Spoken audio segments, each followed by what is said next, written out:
What's an obscure game that you really admire? I've just discovered Spore, though it does have some major issues. Probably not that obscure, mostly old abs forgotten, but GameCube's Eternal Darkness. There was a game I used to play on my GBA called Boktai. The sun is in your hands. It was about a vampire hunter that needed actual sunlight to defeat the enemies. It had a solar panel on it and you could store sunlight for later. I feel like it was way ahead of its time, but it's such a great game. Pathologic 2. For just how unique everything about it is. The premise of it is pretty simple. You play as a doctor in a town deep in the Russian steppe trying to fight a deadly plague that has beset the town. Well, technically you play as an actor playing that role in a stage production. And there's more to it than that, but that's a bit more down the game's rabbit hole.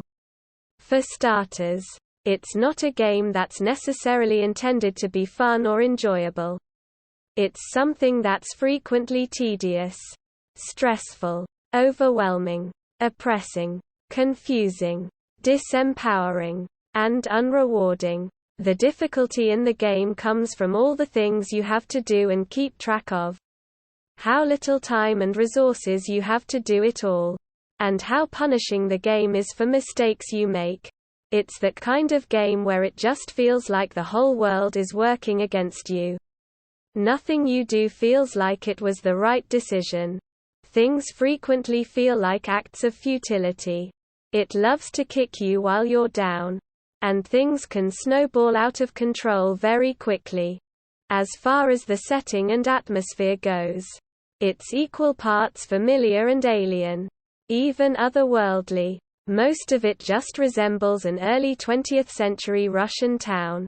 But not only do you have the native steppe culture's influence, but also some architecture which ranges from just being out of place to quite literally not obeying the laws of physics. It's all just familiar enough and just normal enough for you to get immersed in. But at the same time there's something unnerving about it that leaves you unable to get comfortable with it. And that's something that only grows as the plague continues to spread and intensify as the game progresses. And then there's the dialogue. Nothing about it feels organic. Or like stuff you'd naturally say in conversation. It feels like you and everyone else are reading lines from a play. Which, as I mentioned at the beginning, is what this game is. Characters will frequently use odd, overly theatric phrases and vocabulary. Similes and metaphors that are intentionally vague. Cultural references and riddles that you won't understand. That sort of thing. And that's a big part of the game. Navigating the various dialogues with other characters and trying to piece together exactly what they mean and what their intentions are. Because not everyone's going to be truthful with you. They will lie or omit information to serve their own purposes or because that's just who they are as a character. Or forget or be unclear about important information. And you can do the same. There's some fantastic writing that really makes you have to consider what that person is actually trying to say. And if you can trust them. Fortnite Battle Royale. The Twisted Tales of Spike McFang. Lemmings. Suicide Guy. Wacky and fun puzzle game where you commit suicide to finish the levels. Dwarf Fortress and RimWorld are my answers. Each game has nigh infinite depth. And one main programmer. Styx.